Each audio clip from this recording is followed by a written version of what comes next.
Assalamualaikum warahmatullahi wabarakatuh. Perkenalkan, saya Vidya Ismailia. Saya mahasiswi Magister Pendidikan Islam Anak Usia Dini UIN Sunan Kalijaga, Yogyakarta. Dalam kesempatan kali ini, saya akan menjelaskan tentang sebuah materi yang berjudul Ilmu Tawarikh Al-Mutun dan Ilmu Asbabul Wurudil Hadis untuk memenuhi tugas ujian akhir semester pada mata kuliah Hadis Perspektif Pendidikan Islam. Dosen pengampu Profesor Dr. Hajah Marhumah MPD. Baiklah, dalam kesempatan kali ini kita akan membahas beberapa poin, yaitu konsep, urgensi, objek kajian, metode, dan contoh dari ilmu Tawarikh Al-Mutun dan ilmu Asbabul Wurudil Hadis.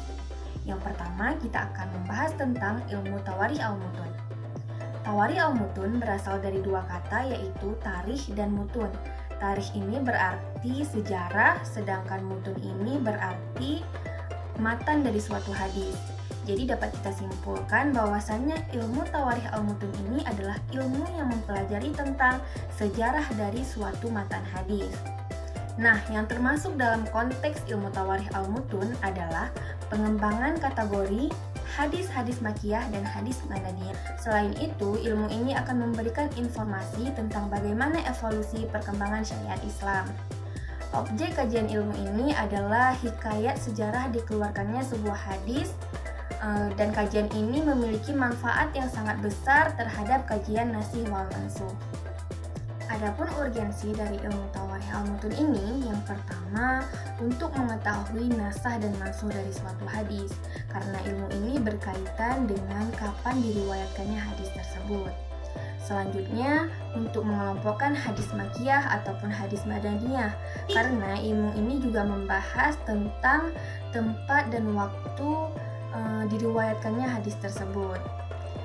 Selanjutnya, untuk mengetahui ataupun menghindari kesalahpahaman dalam memahami maksud dari hadis, dan yang terakhir untuk memperluas wawasan kita tentang sejarah Islam pada zaman Rasulullah SAW. Selanjutnya, cara mengetahui Tawarikh Al-Mutun. Kita bisa melihatnya dengan beberapa cara, diantaranya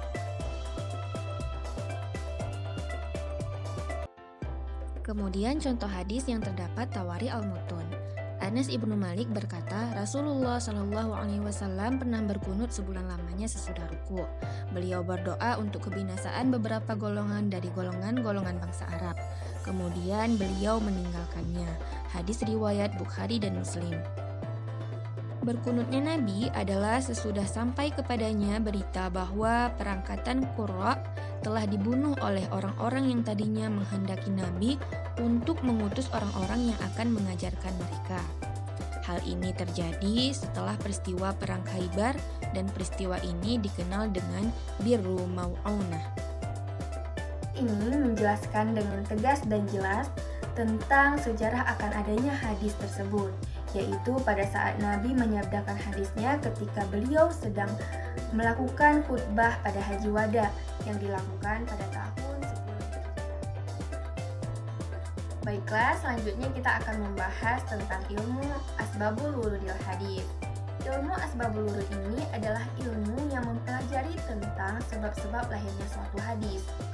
Nah, baik itu dari segi peristiwa, keadaan yang terjadi pada saat itu, kemudian waktu, ataupun ada atau tidak adanya pertanyaan, sehingga ilmu ini dapat membantu kita dalam memahami makna dari suatu hadis, baik dari segi umum atau khusus, mutlak atau muqayyad, atau untuk menentukan ada tidaknya nas ataupun penghapusan dari suatu hadis. Adapun urgensi dari ilmu Asbabul Wurud ini, yang pertama, membantu kita dalam memahami ataupun menafsirkan suatu hadis. Selanjutnya, menentukan adanya taksis yang bersifat umum, membantu mengetahui hikmah-hikmah ketetapan syariat. Selanjutnya, membatasi pengertian hadis yang masih bersifat mutlak, merinci hadis yang masih bersifat global, menentukan ada atau tidaknya nasikh mansukh dalam suatu hadis. Selanjutnya, menjelaskan sebab ditetapkannya suatu hukum, dan yang terakhir yaitu menjelaskan maksud hadis yang masih sulit dipahami. Adapun beberapa cara dalam mengetahui asbabul wurud dari suatu hadis. Yang pertama, asbabul wurud itu dapat dilihat dari hadis tersebut. Yang kedua, asbabul wurud dapat dapat dilihat pada akwal ataupun informasi para sahabat. Dan yang terakhir, asbabul wurud itu dapat dilihat melalui ijtihad. Selanjutnya, contoh asbabul wurud dalam suatu hadis. Telah menceritakan Abdullah menceritakan kepada ayahnya, menceritakan Yahya ibnu Sa'id, berkata Su'aibah, menceritakan Mansur dari Halal ibnu Yasaf dari ayahnya Yahya, dari Abdullah ibnu Amru, dan Nabi Muhammad SAW bersabda, salat orang yang sambil duduk pahalanya setengah dari orang yang salatnya sambil berdiri.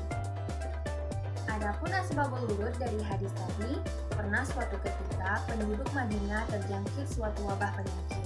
Kebanyakan para sahabat saat itu melakukan sholat sunat dengan cara duduk. Ketika itu Rasulullah menjenguk dan mengetahui bahwa para sahabat melakukan sholat sunat dengan cara duduk walaupun dalam keadaan sehat. Kemudian Rasulullah bersabda sebagaimana yang telah kita dengarkan bersama-sama tadi. Nah, mendengar sabda Rasulullah tersebut, para sahabat kemudian melakukan sholat sunat kembali dengan cara berdiri. Baiklah teman-teman, sekian pemaparan materi dari saya. Apabila terdapat salah-salah kata, saya mohon maaf yang sebesar-besarnya. Saya akhiri, wabillahi taufiq wal hidayah.